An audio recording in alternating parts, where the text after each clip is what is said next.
거룩히 여김을 받으시오며가 도대체 무슨 뜻인지를 나누는 시간을 가지겠는데요. 우선 여기에 큰 단어가 3개가 나옵니다. 이름, 거룩이라는 뜻이지요.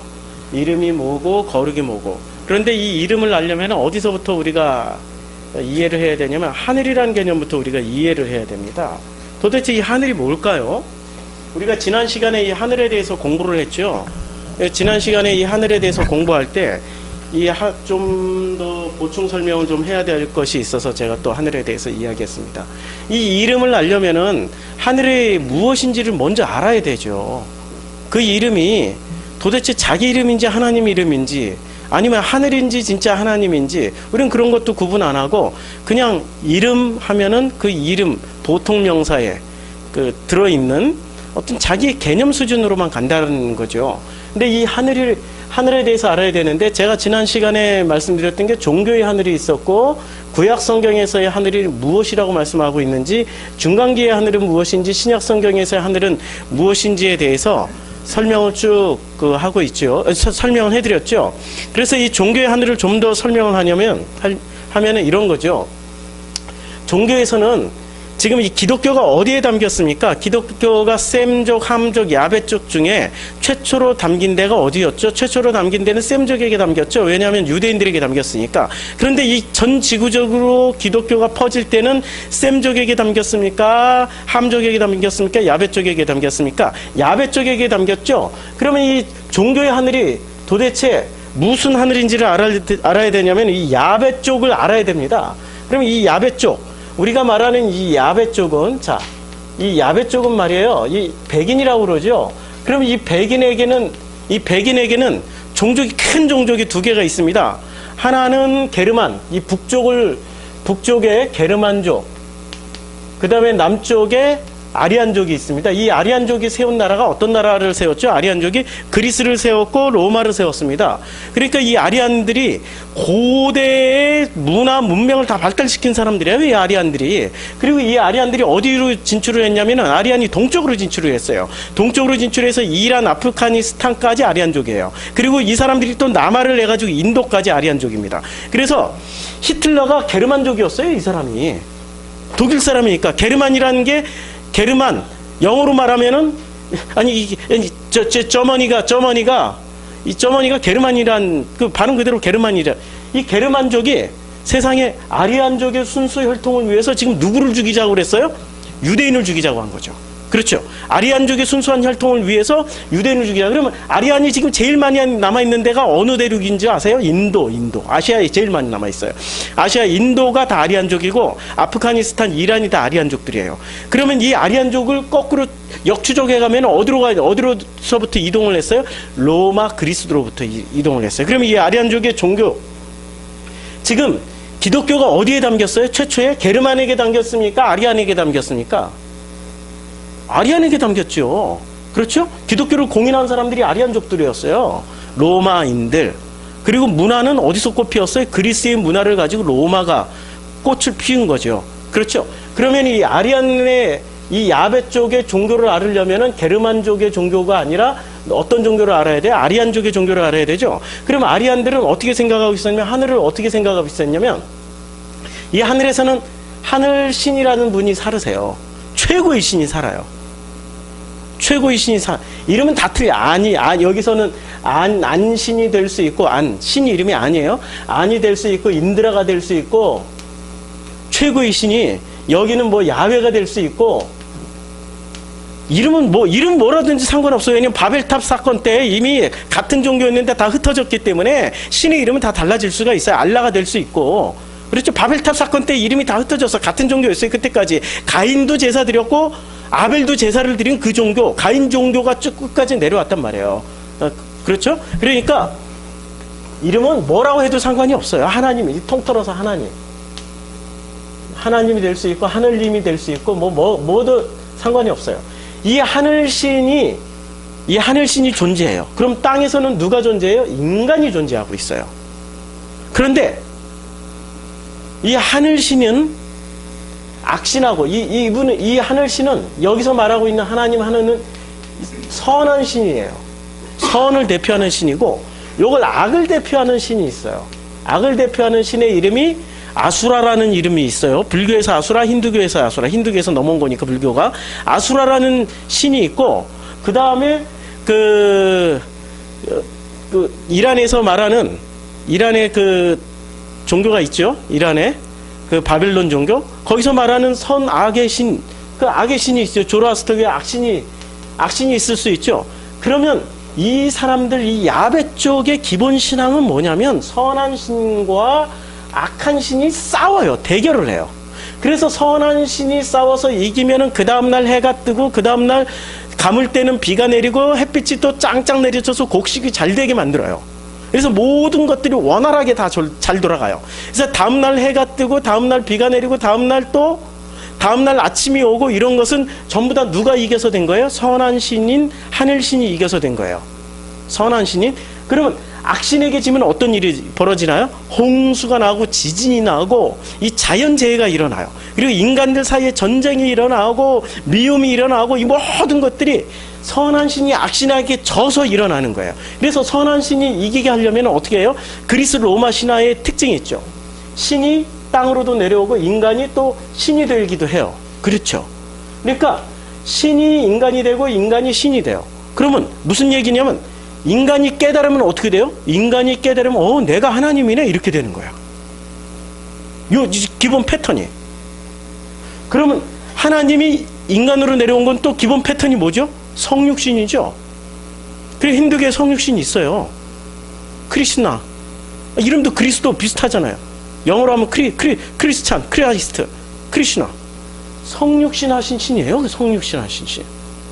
그러니까 종교학자들이, 기독교인인데 종교학을 공부하다 보면 이 사람들이 기독교를 버려. 에? 기독교보다 더 오래된 종교에 성육신 사건이 있었네? 이 원형이 있었네? 그게 본래의 개념이네? 뭐 이러고 머리로 신앙생활 하시던 분들이 더 뛰어난 어떤 이론이 나오면 휙 버려버려요. 신앙생활은 그런 게 아니죠. 신앙생활의 본질은, 이 종교의 본질은 성경을 잘 몰라서 그래요. 창세기 11장 같이 똑같으니까. 창세기 11장에 언어가 흩어지면서 개념도 바뀌기 시작한 거예요. 개념이 똑같았어요. 자, 그래서 인간이 하늘신에게 전쟁에서 지면 안 되죠. 하늘신과 악신이 싸워서 지면 안 돼. 그러면 싸워서 반드시 이기게 하기 위해서 인간들이 무엇을 해야 됐어요? 인간들이 반드시 해야 될 게, 그게 바로 예배였어요. 그거 제사라고 그래요. 예배나 제사나 같은 말이에요. 지금 이때 당시에는 예배 제사를 드렸는데, 예배를 드릴 때 이 하늘까지 올라가는 게 뭐가 있었어요? 그때 아니 뭐 물건을 소를 던질 수도 없고, 뭐 재물을 던질 수도 없고, 우리가 소리 지른다고 소리가 하늘까지 올라갈 수도 없고, 뭐가 올라가요? 연기가 올라가죠. 연기를 피워요. 어때요? 이게 지금 구약시대 얘기하는 거죠? 그쵸? 그러니까 이런 역사적 배경을 모르고 그냥 덮어놓고 믿으면 어떻게 돼요? 종교학이 딱 들어오면, 어랍쇼? 이거 힌두교, 우리보다 기독교보다 오래된 힌두교에 있었네? 어랍쇼? 이거 기독교보다 훨씬 오래된 이게 그리스 로마 신화에 이미 다 있었네? 모든 신화에 이게 다 들어가 있다니까요. 인류의 모든 신화에는 이 개념이, 이게 원형이에요. 이게 다 들어가 있어요. 자, 연기를 피워서 하늘신에게 이게 군량미를 조달해줘야 돼. 군수물자를 조달해야 돼. 우리의 정성을 모아가지고 정성이 하늘에 닿아야 이 하늘신이 힘을 내가지고 악신을 물리쳐요. 그래서 이 땅에 내려오는 게 뭐가 내려와요? 평화와 감사와 사랑과 만족이 내려와요. 이 예배가 지금 기독교에서 뭐로 바뀌었어요? 기도로 바뀌었죠. 기도 열심히 세게 하면 우리 가족 잘 지켜주잖아. 기도 열심히 세게 하면 우리는 평안하잖아. 사업 잘 되잖아요. 지금 이게 요 개념이란 말이에요. 요 패턴. 요 패턴이 이렇게 계속 돌아가죠. 인간이 하늘에 물자 공급하고 힘을 공급했더니 하늘신이 이겨서 우리에게 축복이 내려오고, 그리고 이 인간이 잘 살고, 나중에 인간이 그렇게 기도 열심히 한 사람은 하늘신의 이쁨을 받고 귀염을 받고 신이 되었더라. 하나님이 되었더라. 요 패턴이에요. 지금 요게 지금 그대로 계속 돌아가는 것을 뭐라고 그래요? 윤회라고 그래요. 이 윤회. 기독교는 이 윤회가 끊어져야 되는 거죠. 기독교는 이 패턴이 이게 끊어져야 돼. 이 패턴이 없는 거야. 그래서 기독교에서 말하는 이 하늘신 패턴은 뭐라고 얘기를 하냐면, 자, 구약 성경에서 이 하늘은 뭐라고 말하냐면, 이게 창조주 하나님이에요. 이 하늘이 하나님이에요? 아니죠. 구약 성경에서 말씀하고 있는 거, 이 하늘이 하나님이 아니고 이 하늘보다 더 높은 분이 계세요. 이 하늘보다 훨씬 높은 분이 있는데 이분이 창조주 하나님이에요. 창조주 하나님이, 이 하나님 이름은 알아요, 몰라요? 하나님 이름이 최초로 언제 나왔어요? 창세기에 나왔나요? 아니에요. 창세기에는 하나님 이름이 없었어요. 그래서 창세기에 하나님 이름이 없었으니까 창세기에서 하나님 이름을 뭐라 불러요? 아브라함의 하나님, 이삭의 하나님, 야곱의 하나님이라고 부르잖아요. 그럼 하나님 이름이 없는 거야. 그냥 아브라함이 섬겼던 어떤 높으신 대단하신 존재야. 그러니까 아브라함의 하나님. 그리고 이삭이 섬겼던 이삭의 하나님, 야곱이 섬겼던 야곱의 하나님. 그러니까 하나님의 이름은 최초에 언제 나오냐면 출애굽기 3장 14절에 나와요. 출애굽기 3장 14절 어디 안 써놨구나. 출애굽기 3장 14절에 하나님의 이름이 나오는데 나는 스스로 있는 자니라 라고 이렇게 돼 있어요. I am who I am. I am that I am. 이렇게. 그래서 이게 하나님의 이름이에요. 그러면 하나님은 어떤 존재냐면 스스로 존재하는 분이야. 스스로 존재하니까 하늘은 스스로 존재하는 거예요? 아니죠. 이 하늘이라는 개념이 스스로 존재하시는 이 분에 의해서 창조된 게 하늘이에요. 그리고 우리가 알고 있는 하늘들이 있었어요. 지난주에 제가 설교했던 그 하늘들이 어떤 하늘들이었어요? 내가 알고 믿었던 그 모든 신들이 하늘들이었어요. 그런데 이 신들은 어떻게 돼야 돼요? 이 신들은 깨져야 되는 거야.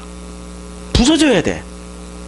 이 신들의 개념이 하늘들이 깨지지 않으면, 하늘들이 찢어지지 않으면 진짜 하늘에서 하나님의 음성이 안 내려와요. 지금 주기도문 하고 있죠.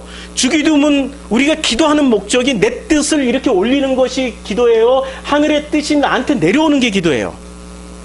하늘의 뜻이 내려오는 거죠. 내 뜻은 안 올라간다니까. 내 뜻은 아무리 해도 안 올라가. 이거는 지금 누가 만들어낸 개념이에요? 야베 쪽들이 만들어낸 종교적 개념이에요. 이 야베 쪽이 만들어낸 종교적 개념이 전 인류를 지금 휩쓸고 있다니까. 심지어 셈족까지 이렇게 믿고 있어요. 셈족이. 자, 여기서 이제 제사를 드린단 말이에요. 제사를 드리는데 이거는 종교적 제사예요. 자, 종교적 제사였는데 이 셈족이 지금 어떻게 바뀌어버렸냐면 셈족이 타락할 대로 타락해버렸어. 셈족이라는 게 누구로 생각하냐면 셈족의 계보를 잇는 그 사람들이 누구냐면 셈 이전에 누가 있었어요? 아벨 이전에 아담. 그러면 아담의 후에 아벨 후에 또 누가 있어요? 에녹. 맞죠?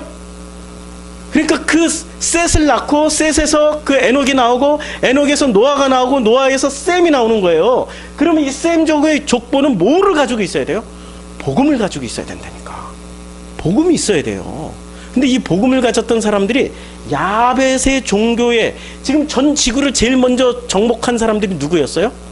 성경에 의하면은 니므롯 함족이 제일 먼저 점령했고, 그 다음에 이 역사에 의하면, 인류사에 의하면 야벳 쪽이 싹 점령을 했어요. 그렇죠? 그리스가 다 점령했고 전 세계 통일했고, 그 다음에 로마가 또 통일을 해버렸잖아 말이에요. 그 다음에 몽골이 통일을 했지만 몽골은 그렇게 오래 가지 못했어요. 그리고 몽골은 이미 누구한테? 이 야벳 쪽의 종교 전통에 의해서 먹혀버렸어요. 그래, 자, 그러면 이 하늘신이 되기 위해서는 우리 전통 개념을 한번 볼까요? 우리는 조상신에게, 이 하늘신 대신 누가 있어요? 조상신이 있죠. 조상신에게 제사를 드려요. 제사라는 게 결국엔 예배자란 말이야. 제사를 드려요. 그러면 제사를 왜 드릴까요? 자, 이 조상스님들이 하늘에 가서 이 창조주 하나님께 가야 돼.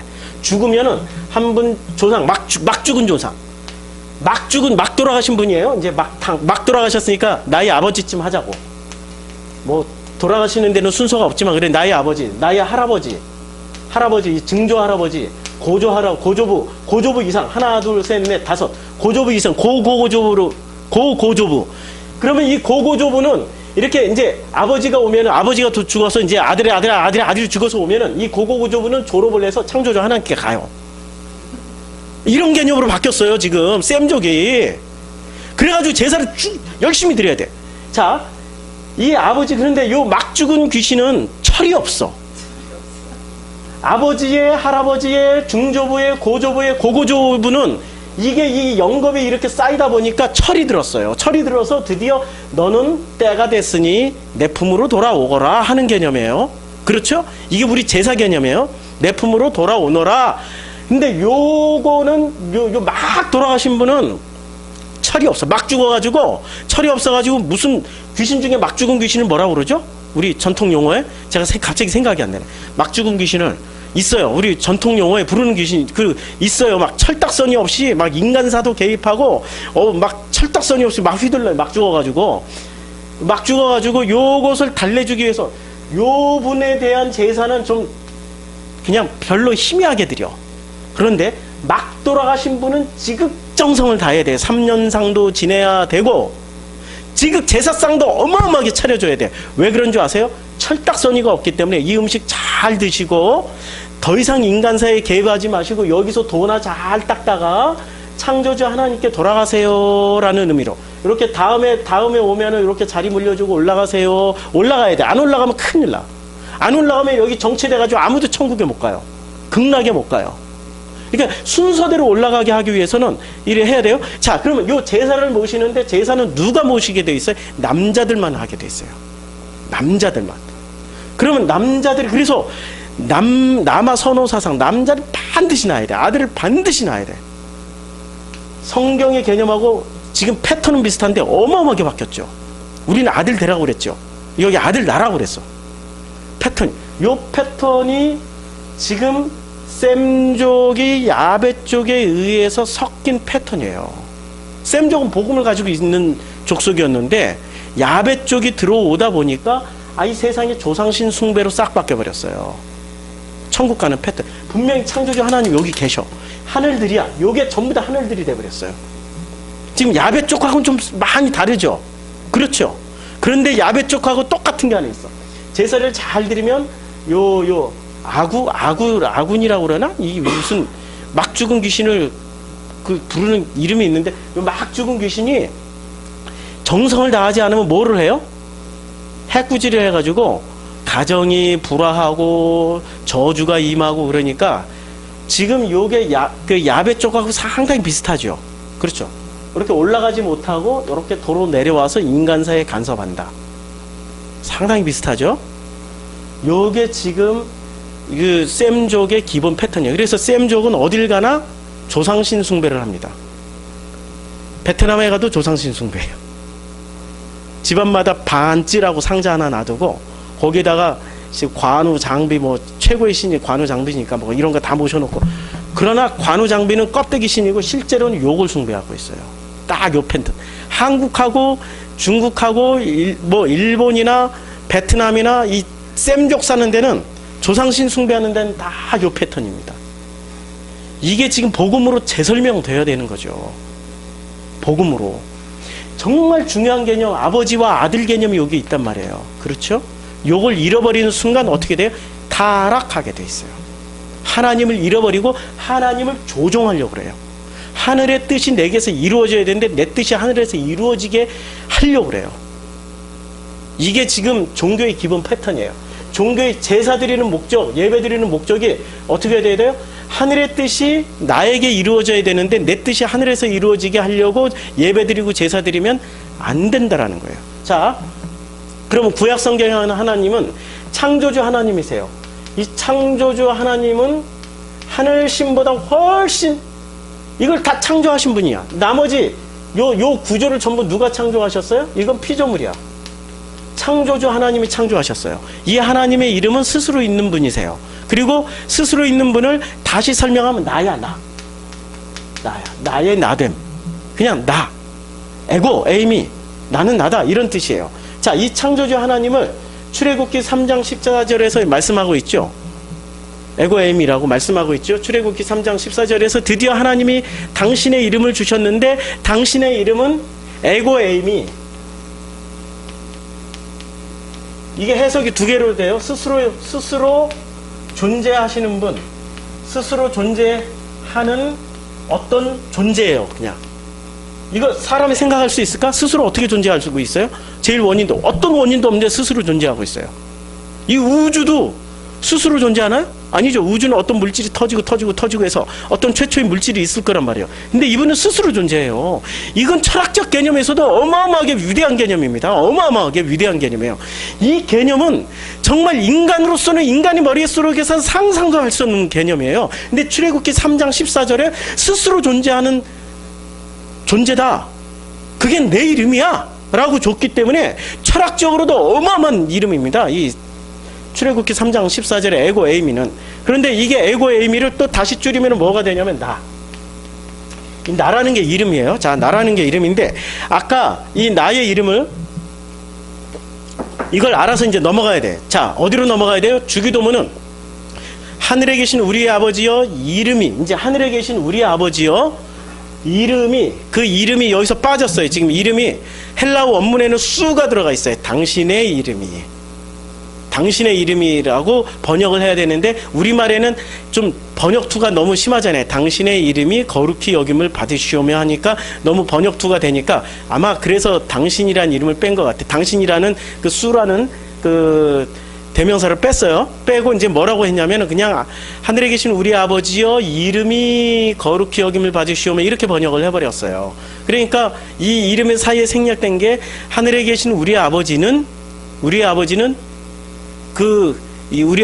당신의 이름이 있어요. 당신의 이름이 어떻게 돼요? 거룩히 여김을 받게 돼야 돼요. 그러면 이 종교적인 패턴에서 그 이름을 이렇게 설명을 하면은 자, 종교적 패턴에서 하나님의 이름은 어떻게 됐어요? 다신의 이름. 지금 이게 그리스, 로마로 넘어가서 인도로 넘어갔을 때는 이게 다신의 이름이에요. 이름이 뭐 어마어마하게 많아요. 지금 이름이 한 3억쯤 된다고 그러죠? 그렇죠? 우리 이름 다 몰라요. 평생 이 이름 연구해도 다 이름 연구 못하고 죽어요. 이 다신의 이름으로 바뀌었고 또 유일신의 이름으로 바뀌어요. 이게 조로아스터교의 유일신의 이름이 있어요. 제가 지금 까마귀 고기를 자꾸 먹어가지고 분명히 다 암기하고 있는데 기억이 안 나요. 참 죄송합니다. 찾아보세요. 조로아스터교 리그베다 위키 인터넷에서 리그베다 위키 사이트에 들어가셔가지고 조로아스터교 치면은 제가 설명하는 것보다 훨씬 더 설명 잘 돼 있어요. 조로아스터교에 대해서. 그 조로아스터교를 읽다 보면은 어머나 우리 기독교네 똑같을 거예요. 아마 읽다 보면은 깜짝깜짝 놀랄 거예요. 유일신, 거기서는 유일신의 이름이에요. 그냥 그 신의 이름이 유일신인데 본질은 뭐예요? 같아요. 그냥 종교의 하늘을 표현한 것뿐이에요. 그럼 이 종교의 하늘에서 이 신의 이름 이제 이름이 거룩히 여김을 받으시오며 당신의 이름이 거룩히 여김을 받으시오며라고 이야기할 때 그 하늘의 이름이 거룩하게 된단 말이에요. 그럼 그 하늘의 이름은 뭐가 돼요? 지금 이 종교의 하늘에서 말하고 있는 종교의 하늘의 그 이름은 어떤 이름이 되죠? 누구의 이름이에요? 사실은 사람들이 왜 이렇게 열심히 연기를 피워 올릴까요? 열심히 왜 이렇게 공력을 드릴까요? 뭔가를 받기 위해서 공력을 드리는 거죠. 그러면 이 공력을 하느님을 위해서 공력을 드리는 게 사실은 나를 위해서 공력을 드리는 거예요. 나 잘되기 위해서 공력 드리는 거죠. 그렇죠. 나 잘되기 위해서 제사 드리고 나 잘되기 위해서 예배 드리는 거 아니에요? 나 잘되기 위해서. 그러면은 열심히 하나님을 섬기는 목적은 누구를 위해서 하는 거예요? 나. 놀랍게도 나를 위해서 한단 말이에요. 그러면은 누구의 이름을 거룩히 여기게 하는 거예요? 지금 이 종교적 하늘의 이름이 그래 이제 하늘에 계신 우리 아버지와 있는데 하늘에 계신 우리 아버지가 실제로 누구예요? 우리 아버지가 진짜 나의 아버지가 아니고 누구의 아버지예요? 나의 아버지. 아까 그랬죠? 우리 바로 돌아가신 그 아버지의 할아버지의 증조할아버지의 고조할아버지의 고조부 그분들 이름일 수가 있어요. 아니면 그 몽땅이 전부 다 누구를 위한? 나를 위한 나의 이름일 수가 있단 말이에요. 나. 그러니까 구분을 좀 하시면은 요 종교의 하늘에서 아버지의 이름이 거룩히 여김을 받으시오면 요 마음을 가지고 종교적인 심성을 가지고 주기도문을 하면 할수록 누구의 이름이 거룩하게 돼요? 나의 이름이 거룩하게 된다니까. 아버지의 이름이 거룩해지는 게 아니란 말이에요. 이 종교적인 입장에서 주기도문을 하면 할수록, 그러면 주기도문을 이제 주일날마다 예배 시간에 이렇게 하늘에 계신 우리 아버지의 이름이 거룩히 여김을 받으시오며 할 때마다 지금 뭐를 하고 있어요? 죄 짓고 있다니까. 그게 아버지 이름이 거룩해지는 게 아니라 나의 이름이 거룩해지는 자리를 지금 만드는 그 예배를 드리고 있단 말이에요. 요런 예배를 드리고 있단 말이에요. 구분이 되시죠? 그게 바로 죄라는 겁니다. 나의 이름을 거룩하게 만드는 이 종교의 하늘에 그 행동을 하면 안 되는 거죠. 진짜 아버지의 이름을 거룩하게 해야 돼요. 그러면 이 창조주의 이제 구약 성경에서의 하늘은 이제 드디어 구약 성경에서의 하늘은 있어요, 없어요? 피조물일 뿐이기 때문에 있다가도 없다가도 없다가도 있다가도 할 수 있는 거예요. 피조물의 하늘은 하나님이 걷어버리면 하늘은 없어지는 거예요. 하나님 다시 만들면 있는 거예요. 그러니까 하늘이 중요한 게 아니라 구약 성경에서는 하늘보다 더 높으신 창조주 하나님이 더 중요한 거죠. 구약 성경은 내내 그걸 얘기를 해주고 있어요. 지난 시간 제가 설명했으니까 확인해 보시고. 그러면 이 중간기의 하늘이 있어요. 포로기 시대 때 하늘. 이 포로기 시대 때 하늘이 어떻게 섞였냐면 창조주의 하나님과 요 하늘들이 섞여버렸어요. 왜냐면 바벨론 속에 들어가 있었으니까. 이게 지금 바벨론 요 시스템이 바벨론 신학 시스템이란 말이에요. 이 야베 쪽 시스템, 아리안족 시스템. 그러면 아리안족이 살았던 그 나라가 바벨론이에요. 이란이 지금 아리안 쪽이란 말이에요. 자, 그러면 이 이란 땅에서 요 시스템을 가지고 신앙생활을 했단 말이에요. 여기에 지금 들어가서 누가 들어가 있어요? 요 시스템 속에 누가 들어가 있습니까? 유대인들이 들어갔죠. 요 시스템 안에 들어가 있는 사람들이 유대인이에요. 근데 이 유대인들은 지금 가지고 있는 성경이 이 사람들이 가지고 있는 그 바이블이 아니라 유대인들이 가지고 있는 성경은 구약 성경을 가지고 있단 말이에요. 그럼 구약 성경을 가지고 있는 사람들이 이 안에 들어가서 신앙생활을 해야 돼. 신앙생활을 하다 보니까 어떻게 돼요? 죽인다니까? 다니엘한테 절 안 했다고 어디다 집어넣었어요? 사자굴 속에 집어넣어 버렸잖아요. 절을 안 했다고. 신앙생활에 어떤 변화가 있지 않으면 살아남을 수가 없는 그런 시간을 보내기 시작하는 거예요. 그러면 이 사람들이 변화를 줘야 돼. 어떻게 해야 돼? 타협을 해야 돼. 타협을. 아니, 다니엘 같은 충신도 아주 요만큼의 망설임도 없이 사자굴 속에 집어넣을 정도면은 나머지 이름 없는 유대인들은 어떻게 돼? 당연히 싹 다 그냥 그 자리에서 즉사시켜버렸겠죠. 살아남기 위해서는 어떻게 돼요? 타협을 해야 되죠. 그 타협한 자리가 무슨 자리였어요? 타협한 자리가 하늘의 신이 돼버렸어요. 그래서 역대기 상하에서는 똑같은 히스기야의 기도문인데 지금 아람 군대가 쳐들어왔어요. 아람 군대가 아니라 그 랍사게를 대변한 아시리아 군대가 쳐들어왔단 말이에요. 이 아시리아 군대는 너무나도 잔인해가지고 이 아시리아 군대가 한 번 지나간 자리는 풀도 안 자라요. 다 죽여버려요. 그리고 살아남은 사람들은 무조건 그 자리에서 못 살게 하고 집단 이주시켜버려요. 아예 그냥 지역을 바꿔. 이스라엘에서 살던 사람들을 전부 다 어디다 옮기냐면 사우디아라비아에 다 옮겨버려. 이스라엘 땅에는 누구만 살아요? 다른 지역에서 살던 저 아프리카에서 살던 사람들을 싹 거기다 옮겨놔버려요. 아시리아가 그런 정책을 피했어요. 그런 정책을 썼어요. 아시리아가 들어와가지고 랍사게가 이제 협박을 하는 거죠. 근데 객관적인 전력에서는 분명하게 져요. 분명하게 지는데 그 지는 자리에서 히스기야가 위대했던 거는 하나님에게 살려달라고 해요. 하나님에게. 아합왕은 어떻게 됐어요? 아합왕은 자기가 힘이 있으니까 자기가 길란 라못을 치러 간다라고 그랬어. 전쟁을 해야 되는데 백성들이 찬성을 안 해주고 예언자들이 찬성을 안 해주니까 자기가 여론 조작을 해버렸어. 전쟁을 하기 위해서. 그렇죠? 하나님의 도움을 안 청하고 자기가 여론 조작을 해버렸다니까요. 그게 아합과 히스기야의 차이점이에요. 히스기야가 하나님의 도움을 청하기 위해서 기도를 했을 때는 열왕기 하에서는 어떻게 기도했어요? 하늘에 계신 하나님이시여 라고 기도를 했는데 역대하에서는 어떻게 기도했어요? 하늘이시여, 하늘이시여 들으소서 이렇게 기도해버렸어요. 그러면 하나님이 어떻게 됐어요? 지금 열왕기 하에서는 창조주 하나님에게 하늘에 계신 창조주 하나님께 기도를 한 거예요. 분리를 했죠. 하늘과 하나님은. 그런데 역대하에서는 하늘이 곧 하나님이 되어버렸어요. 뭔가 굉장히 많이 타협이 된 거죠. 그러면 역대하를 쓴 사람이 누구예요? 역대하를 쓴 사람? 에스라 신학자. 지금 이 중간기 400년 동안의 신학, 예수님 시대까지 이어졌던 400년 동안 신학은 누구 신학이에요? 에스라 신학이에요. 에스라 신학이 그대로 들어왔어요. 에스라 신학이. 그러면 에스라는 그러면 하늘을 하나님이라고 진짜로 생각하고 썼을까? 아니죠. 실제는 창조주 하나님이 있지만 타협을 한 거지. 살아남으려고 이해를 해줘야 돼요. 그래서 요 하늘을 이제 예수님이 오셔서 어떻게 됐어요? 신약 성경에서의 하늘, 신약 성경에서 하늘, 나중에 이 동영상 보면 여기 다 보입니다. 그 앉은 자리에서 안 보이시지만 신약 성경에서의 하늘을 주님이 오시자마자 어떻게 됐어요? 세례 받자마자 올라올 때 하늘들이 찢어져야만 했어요.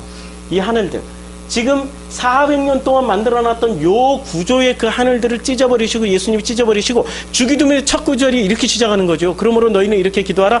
하늘에 계신 우리 아버지여, 이렇게 시작하는 거예요. 그러면 하늘에 계신다라고 그랬어요. 여러분 이때 사람들, 지금 예수님의 말씀을 듣던 사람들은 하늘에 계신이라는 말을 들을 때 이 사람들은 혼란스러웠을까요? 아니면 만족했을까요? 혼란스러웠죠. 왜냐면 하늘이 하나님인데 그 하늘을 딛고 하나님이 또 계시다라는 거야. 더 높은, 하늘보다 더 높은. 지금 이 400년 동안 지금 바리새인이나 사두개인이나 전부 다 하늘을 뭐라고 생각하고 있었어요? 하나님이라고 생각하고 있었다니까. 최고의 신 인드라 정도로 생각하고 있었던 거예요. 최고의 신 인드라. 야벳의 그 아리안족의 그 하늘신으로만 생각하고 있었던 거예요. 선악으로 싸우고 있었던, 마귀 사탄인데 싸우고 있었던.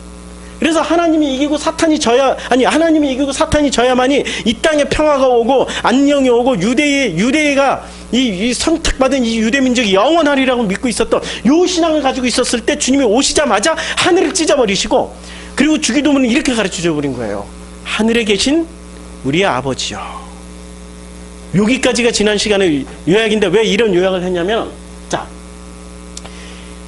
중간기에서 아버지의 이름은 누구의 이름이었습니까? 중간기 때 아버지의 이름은. 중간기 때 그 이름, 지금 우리 주기도문 할 때, 주기도문이 얼마나 혁명적인 구절인 줄 아세요? 이때 당시에 유대인들은 하늘에 계신 우리의 아버지여, 이름이 거룩히 여김을 받으시오며 라고 말할 때, 우리 아버지여 이름이 거룩히 여김을 받으시오며 라고 이야기할 때, 이름이 거룩히 여김을 받으신다라는 게 무슨 내용입니까? 이때 이 사람들이 들을 때 이해를 할 수 있었습니까? 이해 안 됐어요. 그 이름이 누구 이름이었어요? 이름은 분명히 창조주 하나님, 야훼, 여호와, 엘로힘 이렇게 불렀지만, 그렇게도 못 불렀지. 아도나이라고 불렀지만, 아도나이신 그 하나님을 어느 수준으로 생각하고 있었어요? 하늘신 수준으로 생각하고 있었는데, 지금 주님이 오셔서 이 첫 구절 한 구절에서 뭐를 부시고 버린 거예요? 이 사람들이 400년 동안 가지고 있었던 하늘신이라는 개념을 부숴버렸어요. 그럼 그 하늘신을 부순 게 무엇을 부순 거예요? 나라는 이름을 부순 거예요. 나라는 이름. 어마어마한 사건입니다. 지금 누가 하나님이 돼 있었어요? 이때? 나 잘 먹고 나 잘 살기 위해서 지금 하나님을 이용해 먹고 있었던 거죠. 지금 유대인들이. 그러면 이 나의 이름은 전부 누구였어요? 나의 이름이 이게 바로 이 사람들이 이야기했던 아도나이가 이름은 아도나이, 여호와, 야훼라고 해도 실제로는 누가 잘 살기 위해서 이렇게 불렀어요? 나. 그러면 주님이 그러므로 너희는 이렇게 기도하라. 하늘에 계신 우리 아버지여, 이름이 거룩히 여김을 받으시오며 라고 할 때 나를 거룩히 여김을 받으시라는 얘기예요? 아버지의 이름을 거룩히 여김을 받으시라는 얘기예요? 수가 빠졌으니까 당신 아버지의 이름이 거룩하게 여김을 받으시, 이게 내용인데, 이 기도를 가르쳐주기 전까지는 사람들은 어떻게 기도하고 있었어요? 자기의 이름이 거룩하게 되는 일을 했었어요. 자, 가난한 백성들은, 신학적인 공부를 하지 못했던 백성들은 누구의 이름? 전부 다 자기 이름. 왜냐하면 자기 잘 먹고 자기 잘 살고 자기를 위해서 이렇게 이름이 거룩하게 되는 대로 갔고, 그럼 바리새인들은 어느 수준으로 갔을까? 그럼 바리새인들만이라도 아버지 이름이 거룩하게 되는 대로 가야 된단 말이에요. 가르치는 자들이었으니까. 그럼 바리새인은 이렇게 했지. 바리새인도 분리를 했지. 나와 아버지를 분리했어. 그래 아버지를 열심히 가르쳤어요. 아버지를 열심히 안 가르쳤겠을까요? 열심히 가르쳤죠. 그 아버지가 누구냐? 아버지라는 이름은 스스로 존재하는 에고에임이고, 그리고 그 아버지라는 분이 스스로 존재하는 분인데, 그 존재하는 분의 이름이 바로 나야, 나. 그러니까 우리가 곧 하나님이 될 수 있어 라고 가르쳤던 분이 바리새인들이에요. 바리새인 그렇게 우습게 생각하지 마세요. 지금 원어 성경으로 가르치는, 진리를 가르친다, 복음을 가르친다 분들의 수준을 뛰어. 왜냐면 이분들이 히브리어 더 잘하니까, 더 박사들이니까 그렇게 가르쳤던 분이에요. 그래서 우리 하나님과 내가 하나가 되는 게 곧 천국이야. 그게 부활이야. 부활이 있다고 가르쳤다네. 사두개인 부활 없다고 가르쳤다니까. 그게 부활이야. 하나가 되는 게 부활이야. 그렇게 가르친 분들이 바리새인들이에요. 바리새인들이 그렇게 우스운 수준이 아니에요. 이렇게 가르쳤지만 그러나 이분들의 본질은 뭐가 담겨 있었어요? 본질은 진짜 아버지가 담겨 있었던 게 아니라 그렇게 해서 나의 어떤 것들을 관철시키는 거예요. 자, 바리새인들의 뜻이 뭐지요? 파리사이스 해가지고 바리새인의 뜻이 분리라는 뜻을 가지고 있죠. 분리. 자, 에덴 동산에는 나무가 두 그루가 있었습니다. 선악이 있었고 생명이 있었습니다. 선악, 생명이 있었어요. 그럼 선악, 생명이 있었는데, 자, 이 선악의 특징을 한번 보자고요. 선악의 특징은 비판, 정죄, 판단, 분리. 지금 어디에 속해 있어요? 바리새인들에게 속해 있죠. 그렇죠. 선악 지식이에요. 여기 하나 더 붙여야 돼요. 선악 지식. 그럼 바리새인들이 지금 무엇으로 성경을 전하고 있었던 사람들이에요? 선악 지식으로 성경을 가르치고 있었단 말이에요. 정리해서 가르치고 있었던 사람들인데, 이 사람들은 최고로 뭐를 해줘요? 분리를 해. 뭐하고 분리를 해요? 진리, 비진리를 분리하고, 복음, 비복음을 분리하고. 지금 이 사람들이 지금 뭐라고 가르쳐? 바리새인들이 가르치는 핵심 내용이 뭐냐면 진리가 되라고 가르쳐요. 진리가 돼야만이 죽어서도 부활이 있고, 그렇죠. 죽어서도 부활이 있고 영생을 얻는다고 가르쳤어요. 바리새인들 수준이. 이 뿌리가 지금도 내려오고 있어요. 종교사적으로 보면. 이 뿌리는 묘기 종교. 지금 아리안들의 야베 쪽의 종교 안에도 이 뿌리가 그대로 담겨 있어요.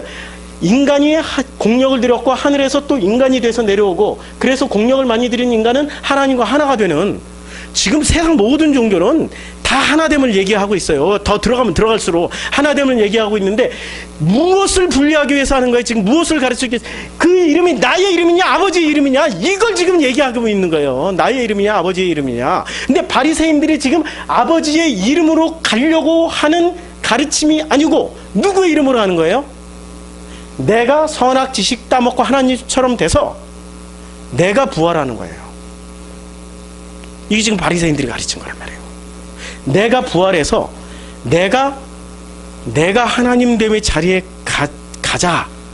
이게 지금 바리새인들이란 말이에요. 이 사람들 종교적 열심도 대단했어요. 이 정도 열심이, 이 정도 지식이 있었으니까 대단한 거죠. 이 사람들은 좁은 길 간다고 생각, 그게 좁은 길이야. 좁은 길이야. 누가 이 사람들을 비판해? 주님이 오셔서 비판했지. 그게 회칠한 무덤이라고 그랬죠. 이 사람들이 하는 그 수준이 굉장한 수준을 가르치고 있었단 말이에요.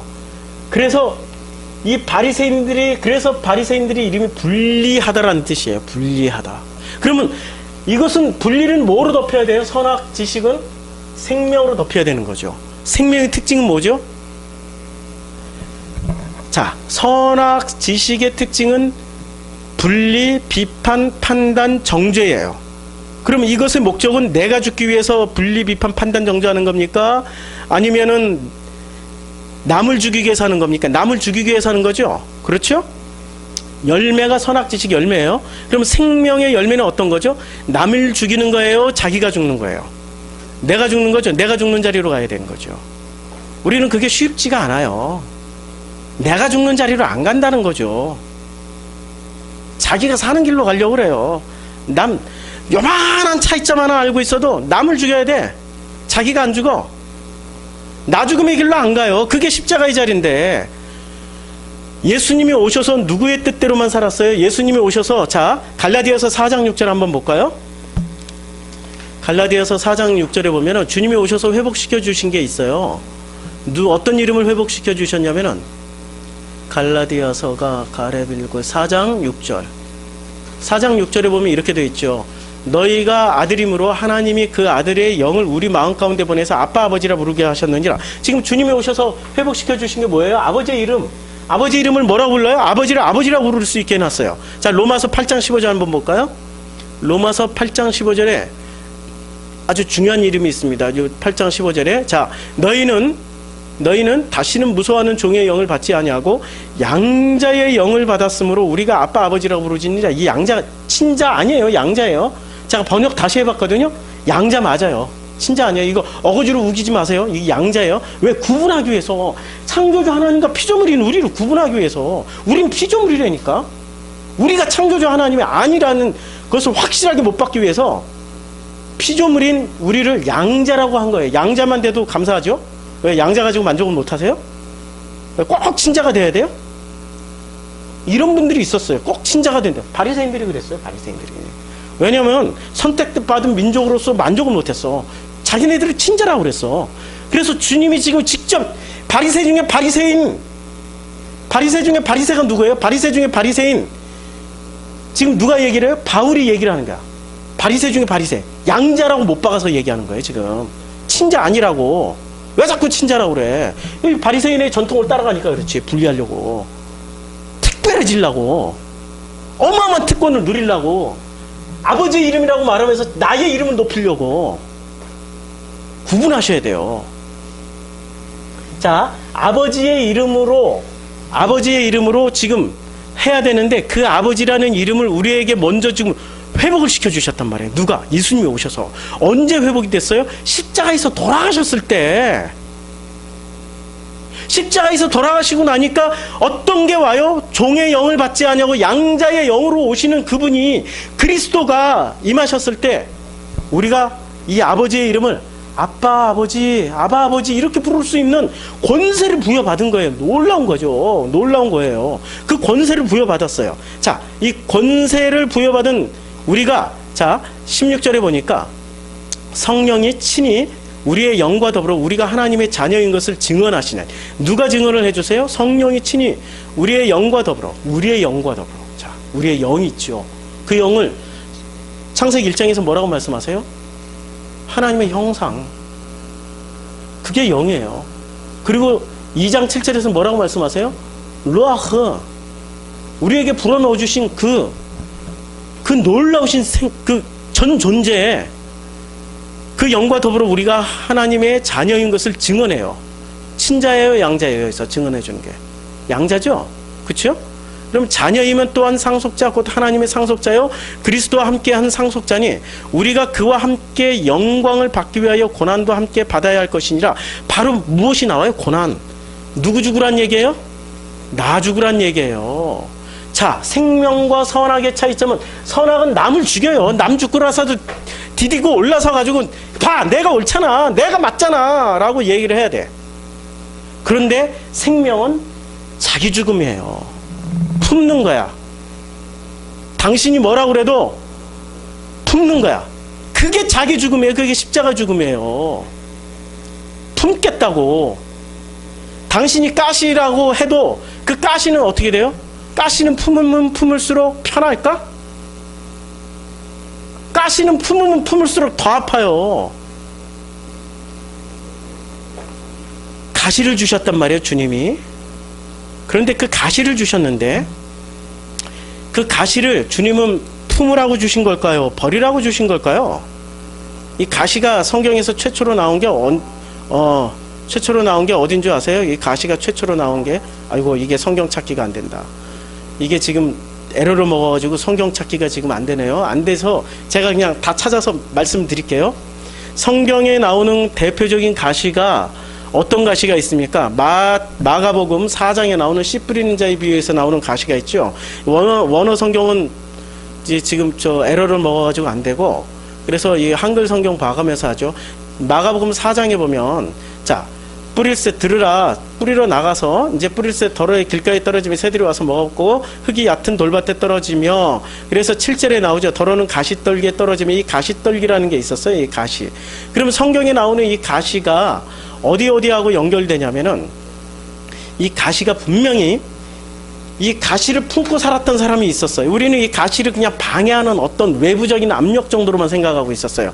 그런데 이 가시를 몸에다 지니고 살았던 사람이 있었어요. 대표적으로 누가 있었죠? 바울이 품고 살았죠. 자, 바울이 받았던 이 가시는 육체의 가시라고 대부분 학자들은 그렇게 설명을 하셨어요. 대단히 설명을 잘 하셨어요. 그러나 그분들 수준이세요. 바울은 있잖아요. 육체적인 어떤 그 고난은 고난 정도로 여기지 않았어요. 죽을 만치 매를 맞고도 그 다음에 바로 그냥 걸을 수 있으니까 소리 낼 수 있으니까 바로 복음 전하고 다녔어요. 육체적인 어떤 고난은 고난으로 생각 안 했던 분이세요. 그럼 바울에게 그 가시는 육체의 질고일까요? 아니에요, 아니에요. 육체의 질고가 아니고 바울에게 있었던 그 가시는 도저히 자기가 품을 수 없는 마음의 어떤 것이겠죠. 내부적인 것이겠죠. 마음의 어떤 거, 도저히 견디기 힘든 마음의 어떤 갈등, 문제, 도저히 품지 못하는 어떤 습관들이겠죠. 그러니까 가시라고 표현했지 구체적으로 표현하지 못하는 거죠. 그렇겠죠? 그래서 그것을 3번이나 크게 기도했다는 것은 진짜 온전하게 기도한 거죠. 3번이라는 그 상징적인 의미는. 그랬더니 하나님의 응답이 왔어요. 어떻게 응답이 왔죠? 내 은혜가 내게 족하다라고 응답이 와버렸어요. 그럼 그거 대단한 응답이에요. 그 정도로 응답을 받을 정도로 엄청난 가시였어요. 엄청난 가시. 근데 주님이 내 은혜가 내게 족하다라는 말씀은 품으란 얘기죠. 가시 안 뽑아주겠다는 말씀이에요. 끝까지 품고 가란 얘기예요. 그랬겠죠? 자, 주님은 가시를 뽑아주시는 분입니까? 가시를 품으라고 하시는 분입니까? 가시를 품으라고 하시는 분이에요. 가시는 품어야 되는 거예요. 그런데 그 가시를 품게 되는 순간부터 나 죽음의 길로 간다라는 거 아시죠? 선악은 분리하고 판단하고 정죄하고 나누고 나 뛰어나다라는 걸 늘, 그러니까 결론은 선악은 나의 이름을 높이는 데 써먹고, 지금 생명은 누구의 이름을 높여요? 나 죽고 아버지의 이름이, 진짜 아버지, 아빠 아버지의 그 이름이 높아지는데 쓰임을 받고 있는 거예요. 지금 이름이 이렇게 나뉘어요. 종교적인 하늘과 구약 성경의 중간계의 하늘, 그다음에 신약 성경의 하늘이 다 모아지는 게 이 이름이 모아지는데 이게 나의 이름이냐 아버지의 이름이냐는 이거죠. 지금 바리새인들은 나의 이름으로 나가고 있어요. 나의 이름으로 나가고 있는 그 나의 이름의 핵심이 나를 드러내기 위해서 어떻게 끊임없이 분리하고 나누고 판단하고 정죄해요. 자기 잘났다고 얘기해요. 근데 바울이 바리새 중에 바리새, 그가 아빠 아버지라고 부를 수 있는 양자의 영을 받은 그 바리새 중에 바리새인 이 바울이 어떻게 됩니까? 생명으로 덮임으로 말미암아 남을 안 죽여요. 나중으로 가면 처음에 막 분리하지. 베드로도 막 분리해버렸지. 베드로도 비판했지. 베드로도 막 사도도 막 분리하고 비판했지. 베드로 사도들 잘 보면 바울의 초창기는 사도들과 자기를 막 분리했어. 컴플렉스에 시달렸어. 이게 너 사도가 어디서 누가 너 사도 만들었냐 막 이러니까 바울이 뭐라고 그래요? 나는 모태에서부터 택함을 받았다 막 이래버리고, 모태에서부터 택함 받았다고 막 얘기해버리고 이러니까, 그게 잘 보면은 그게 하나님의 은혜로 태초부터 들었던 음성일 수도 있지만 잘 들어보시라고요. 막 초창기에 사역을 하는데 사도들이 있어요. 예수님과 함께 지내며 함께 먹은 사람들이 500명이나 돼요. 그런데 바울은 예수를 몰라요. 예수님과 함께 살아본 적이 없어. 그 떡겜에 참여, 나눔의 자리에 참여해본 적, 컴플렉스 중에 컴플렉스야. 바울한테 물어봐. 누가 너를 사도로 세웠는데? 사도로 세우려면은 절차가 있었는데, 절차가 사도행전 1장 절차가 있었잖아요. 최소한 제비뽑기라도 해야 된단 말이에요. 그런 절차도 없이, 자격 조건이 하나도 없어. 제비뽑기 하기 전에 자격 조건이 있었어요. 어떤 자격 조건이에요? 세례 요한의 세례 때부터 승천 때까지 참여한다 자들 중에서, 그렇죠? 그게 사도될 자격. 그거 하나도 안 했다니까. 그러니까 컴플렉스에 시달렸던 바울이 뭐라고 그래요? 모태로부터 특정을 받은 나 바울은 막 이래버렸어요. 이제 이렇게 얘기하니까 뉘앙스가 좀 느껴지죠. 뉘앙스가 느껴지죠. 예정론이라기보다는 이제 성경을 이렇게 살아있는 상태에서 읽어봐야 돼. 이러다 보니까 이제 막 복음을 알아가는 그 바울이 얼마나 좌충우돌, 자기 자리매김을 하려고 얼마나 좌충우돌을 했겠습니까? 그러니까 간단해. 자기 자리매김 하려면 센 놈 때리면 돼. 센 놈 때리면. 센 놈 때리면 유명해지고, 그 놈하고 싸워서 이기면은 그 사람 우르르 따라간다니까요. 우리 사회의 보편적인 법칙을 그대로 따라서 베드로를 때리기 시작한 거예요. 그때 당시에 교회의 대표였던 베드로를 마구마구 때려. 막 율법으로 때려. 율법을 막, 왜 율법을 쫓아가냐고, 어떻게 할 레가 있냐고 막 이러고 베드로 쫓아다니면서 베드로를 괴롭혀요. 그러니까 베드로가 바울만 보면 도망갔어. 왜냐면 사랑으로 덮으려고 하는데, 저게 아직도 알긴 아는데 아직도 사랑으로 안 덮였어. 생명으로 안 덮였어. 그 피해버리는 거예요. 베드로가 얼마나 괴로웠으면. 그 공동체가 그런 발전 단계를 밟아가야 되는데 다 한다 이거야. 다 한다 이거야. 바울이 막 몽둥이들도 쫓아다녀. 바나바는 옆에서 죽을 맛이야. 죽을 맛이야. 바나바는 화해자인데, 이 사람은 바나바도 예수님을 체험했던 사람이거든요. 화해자인데 그게 아니고 좀 내려놔. 안 내려놓던 그 바울과 나중에 빵 터져버려요.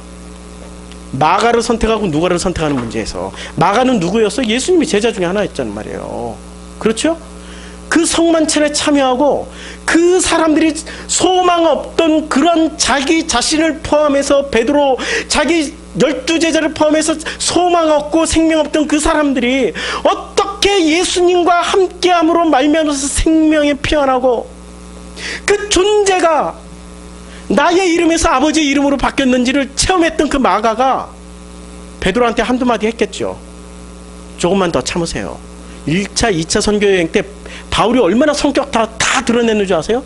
조금 심하게 얘기하면 진짜 막 그냥 너무 드세게 자기 성격 다 드러냈어요. 이거 그냥 눈이 말지하다 막 이래버리고 눈이 샥 멀어버리고 자기 성격 다 드러냈어요. 그게 사랑의 모습은 아니란 말이에요. 마가가 그걸 보고, 그 행간에는 없어요.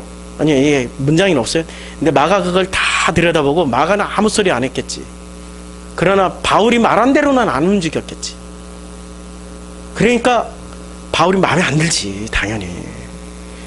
바울 성격대로 막 가서 치고받고 해서 나가야 되는데 마가는 기다립시다. 그렇게 했겠지. 그래서 마가는 어디 가서 꽃을 피웠어요? 마가는 알렉산드리아 가서 알렉산드리아 교회를 세움으로 꽃을 피웠어요. 순교 당함으로. 순교의 자리에 마가 교회가 세워졌어요. 그리고 그 아프리카의 복음이 떨어지기 시작해서 그 복음이 아프리카로 쫙 북부 아프리카로 다 퍼졌어요. 그게 마가가 한 일이에요. 그럼 바울이 했던 그 전도지역 안디옥, 지금 기독교 남아 있습니까? 그쪽 지역은 희한하게 다 전멸이야. 터키. 지금 안디옥 자리가 터키 지역이 전멸해버렸어요. 그러면 마가가 전했던 그 복음의 자리는 지금 놀랍게도 그쪽에 이집트에 800만 기독교인들이 있어요. 한국 기독교인들 숫자만큼 돼요. 지금도 예배드리고 지금도 순교당하면서 예배드려요. 그렇죠? 사도들이 전했던 그 흔적들을 잘 보세요. 바울이 전했던 데는 지금 씨도 없어요. 다 말라. 그리고 바울이 전했던 야베 쪽으로 들어갔죠. 로마 캐톨릭으로 들어갔으니까, 로마로 갔으니까 어떻게 됐어요? 변질의 대명사가 돼버렸단 말이에요. 타락의 대명사가 돼버렸단 말이에요. 그런데 마가가 전했던 그 기독교를 보세요. 아직도 순교신앙 그대로 2000년 전 신앙 그대로 유지하고 있어요. 우리가 그쪽 신학을 몰라서 그럴 뿐이지 제가 여행하면서 공부했어요. 그러니까 자신 있게 말씀드린 거예요. 그쪽에 다 경험하고 공부를 했기 때문에. 보세요. 누구 이름으로 갔죠? 우리는 전부 다 아버지 이름으로 간다고 그러지만 끊임없이 이것을 확인해야 돼요. 어떻게 확인해야 되죠? 내 뜻 내려지고 아버지 뜻대로 가는지가 확인돼야 돼요. 요한복음 4장 34절 한번 볼까요? 좌우지간 우리가 예수 그리스도로 말미암아서 오직 하나님께로만 갈 수 있어요. 예수 그리스도로 말미암아서, 예수로만 말미암아서. 그러면 무엇을 통해서, 무슨 예수의 어떤 것을 통해서? 요한복음 4장 34절에 보면 이렇게 되어 있어요. 예수께서 이르시되 나의 양식은 나를 보내신 이의 뜻을 행하며 그의 일을 온전히 이루는 이것이라. 누구의 뜻을 이루는 거예요? 나의 뜻이에요, 아버지 뜻이에요? 아버지의 뜻이죠. 요한복음 6장 38절 39절. 요한복음 6장 38절 39절을 보면은 예수님이 이렇게 말씀하셨어요. 내가 하늘에서 내려온 것은, 지금 이분이 하늘에서 내려왔다고 그랬죠. 지금 여기서도 하늘을 쓰고 있죠. 그렇죠? 이 하늘은 어디예요? 이제 예수님이 말씀하셨을 때 이 하늘은 마태복음에서 다 설명해 줬죠. 진짜 하늘, 창조주 하늘. 이게 오늘 주기도문에 6장 10절에 나와요. 하늘에 계신 우리 아버지와 그 이름이 거룩히 여김을 받으시오며 나라의 임하시며 뜻이 하늘에서 이루어진 것 같이, 그 뜻이 하늘에서, 그때는 단수의 하늘을 넣었어요. 한 분만 계시니까 단수 하늘. 그래서 그 뜻이 하늘에서 내려온 것은 내 뜻을 행하려 함이 아니요 나를 보내신 이의 아버지의 뜻을 행하려 함이니라. 나를 보내신 그 아버지의 뜻은 내게 주신 자 중에 내가 하나도 잃어버리지 아니하고 마지막 날에 다시 살리는 이것이니라. 그러니까 누구를 통해서만이 지금 아버지께로 갈 수 있어요? 예수님. 그 예수님, 왜 예수님을 통해서만이 아버지께로 갈 수 있냐면은 이 지구상에 유일하게 아버지 뜻대로 살으신 분은 누구밖에 없어요? 예수님밖에 없어요. 모세가 아버지 뜻대로만 살았나? 아니죠. 자기 뜻대로 소리 질러버리고 화내버리고 막 막대기로 쳐버리고 막 그랬단 말이에요. 지팡이로 쳐버리고. 다니엘, 요셉, 아브라함 자기 뜻대로 살은 적 있지요. 성경에 나와 있는 모든 인물 중에 아버지 뜻대로만 100% 퓨어, 순결하게, 순수하게. 그게 지금 거룩이란 게예요. 그게 아버지 뜻대로만 사는 게 그게 거룩입니다. 거룩. 거룩이라는 게 다른 게 아니에요. 아버지 뜻대로만 사는 게 거룩이에요. 아버지의 뜻이 내 안에서 이루어지고 내가 온전히 아버지의 뜻대로, 그러면 그 아버지의 뜻대로 사는 일이 쉬운가요? 아니죠. 어떻게 살아라고 그랬어요? 선악으로 살아라고 그랬어요? 생명으로 살아라고 그랬어요? 생명은 있잖아요. 목숨을 잃고자 하는 자는 버리고자 하는 자는 얻을 것이요. 생명의 원리는 죽어야 살아나는 거예요. 근데 선악의 원리는 나 살고 너 죽이는 거예요. 나 살고 너 죽이는 게 선악의 원리고, 생명의 원리는 나 죽고 주님 살리는 거야. 나 죽고 아버지 살리는 거예요. 나 죽고 아버지 살리는 게 이게 생명의 원리거든요. 근데 우리는 이렇게 안 살아. 애초에 이런 거 없어. 애초에 우리는 생명 없어요. 애초에 뭐만 있어요? 선악만 있어요. 그러니까 선악이라는 습관밖에 나올 수밖에 없어요. 그럼 뭘 확인하자는 거예요? 아, 내가 죄인이구나. 내가 내 뜻대로만 살아가는 죄인이구나. 아버지 뜻대로 못 살고 있는 죄인이구나. 이거 알으라고. 이거 가르쳐줘. 회개하라고. 그럼 회개하나? 합리화시키지? 합리화시킨다니까?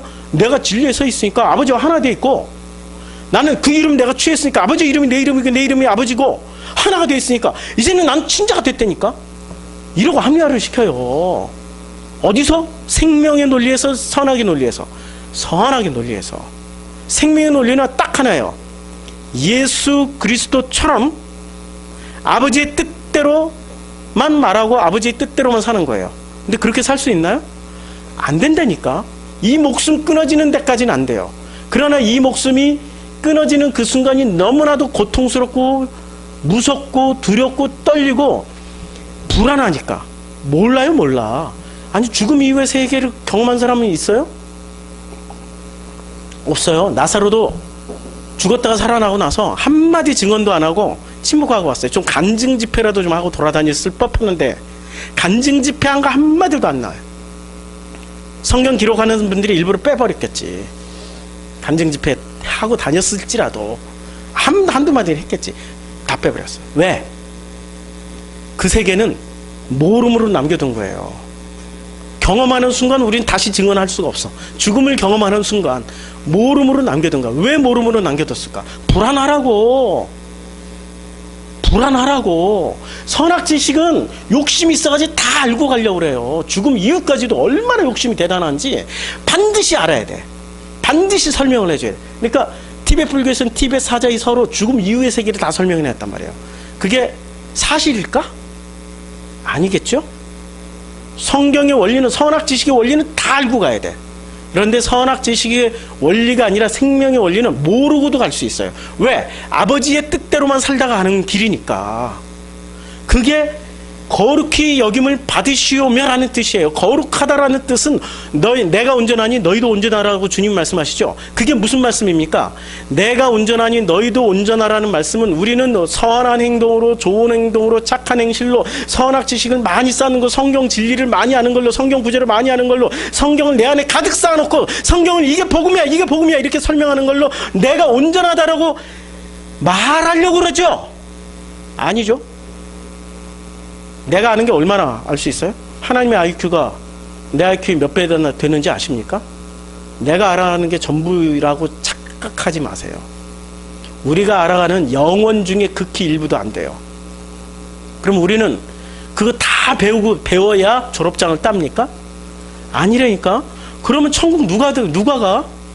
머리 좋은 사람들만 들어가게? 그럼 도로 자본주의 무한 경쟁 시스템으로 들어가는 거게? 머리 좋고 열심히 있는 사람만 천국 들어가게? 아니라니까? 어떤 사람이 들어가요? 온전해진 사람만 들어가요. 그 온전해진 사람이 뭐예요?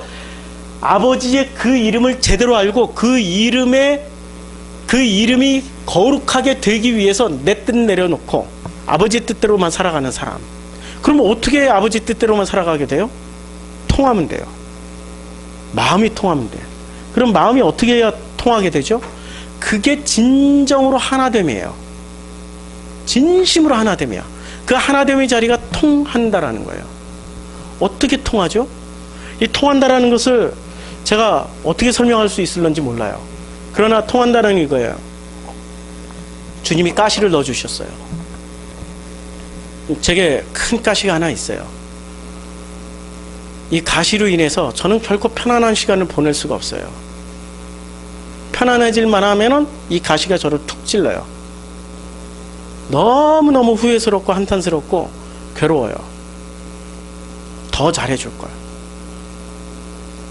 더 잘해줬어야 되는데.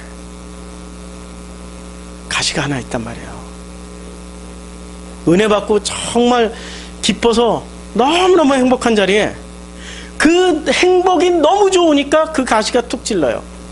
아들이 이것을 같이 이 자리에 같이 있었으면 얼마나 더 좋았을까. 그러면 그 가시가 저에게 저주였던가요? 아니죠. 그 가시로 인해서 저는 뭐를 확인하면서 가는 거죠? 그 가시가 아버지의 그 마음을 알아가게 만드는 거예요. 저는 끊임없이 그 가시를 재해석하게 돼 있어요. 재해석하는 만큼 놀랍게도 아버지의 마음하고 통하는 그 통로가 더욱더 넓어지고 있어요. 가는 길은 좁지만 통로는 넓어져요. 이해가 되세요? 통한다니까요. 고난이 우리에게 저주입니까? 고난이 없어야 되는 겁니까?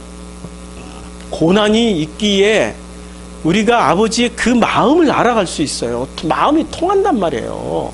마음이 통하는 그 길을 우리가 가고 있단 말이죠. 그렇죠? 제가 목회하면서 제 마음하고 통하는 사람이 한 명이라도 좀 나왔으면 좋겠어요.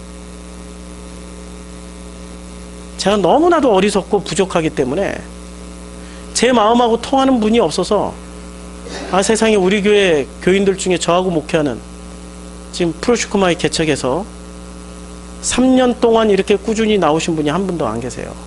2년 동안 나오신 분도 없고 1년 이상 나오신 분이 없으세요. 제 마음하고 통하지 않은 거예요. 제 마음하고 안 통했어. 내 마음하고 안 통했으면 누군가하고는 통했겠죠. 그렇겠죠? 그러니까 안 나오고 마는 거죠. 나와 앉아있더라도 내 마음하고 좀 통했으면 좋겠어. 아버지의 그 마음하고 통하지 않으면 나의 마음하고 통하고 있는 거예요, 지금. 그런데 주님은 나를 내려놓고 아버지의 마음하고 통하게 하시기 위해서 어떻게 해요? 거룩히 여김을 받으시기 위해서 당신 스스로가 일을 하세요. 가시를 넣어주셨다고요. 마음 좀 통하자고요. 목회 철학 이런 거 없어도 돼요. 무슨 목회 방침 이런 거 없어도 돼요. 그냥 저도 지금 복음 알아가는 사람으로 정성필 성도라고 불러주십시오라고 말씀을 드렸던 그 마음에, 제 마음의 그 진실을 좀 알아주시라고요. 통하자고요. 통하자고. 가르치려고 하지 말고. 왜들 그렇게 가르치려고 하세요? 가르치려다 보니까 내가 안 배우니까 기분 나쁘다 이거야. 떠나버리는 거예요. 그렇게 해서 다 떠나버렸어요. 다 높으셔. 다 선생님이셔요. 나는 그분들을 어떻게 해서든지 그 가시들을 다 품고라서라도 같이 가겠습니다 했는데도 아이 세상에, 선악 지식이랑 이 가시는 자기도 못 품고 남도 못 품어. 자기가 하나님이 돼 있으니까 같이 가자고요. 그쵸? 그게 거룩히 여김을 받으시오며를 이루어가는 길이에요. 그러면 저는 누가 검증해 주나요? 걱정하지 마세요. 성령님이 계세요. 왜? 뭐로 확증할 수 있어요? 가시 넣어줬다니까. 가시를 넣어주셨어요. 변질되지 말라고.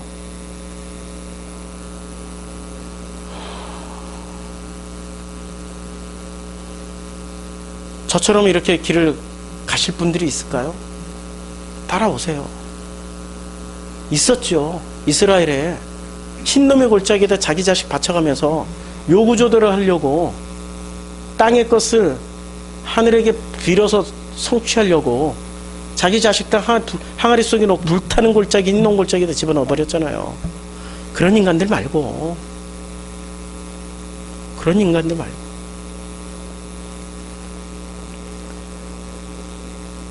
주께서 하십니다. 걱정하지 마세요. 주님이 다 하십니다. 그렇게 내 선악지식 동원해서 판단 비판 안 해도 돼요. 정죄 안 해도 돼요.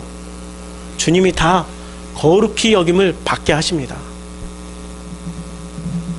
그렇죠? 한번 이렇게 태풍이 지나간 자리에 꼿꼿이 서 있는 나무는 강한 나무가 서 있는 게 아니더라고요. 갈대들이 서 있더라고요. 휘지만 부러지지는 않아. 그런 것들이 더 무서워. 선악 지식도 휘지만 부러지지 않는 지식들을 가지고 있는 것들이 더 무서워. 한번 부러져 버리니까. 부러져야 그 땅에서 나무 부러진 자리에서 버섯도 자라고 새로운 생명체들이 나무를 대신해서 자라나죠. 휘기만 하고 부러지지는 않아. 선악 지식 되게 다양해요. 창세기 1장에 다 설명했잖아요. 풀, 씨, 채소 다 다양하게 설명해놨단 말이에요. 부러지는 자리가 나 죽음의 자리라고 생각하시고 자꾸 죽으세요. 기도하겠습니다.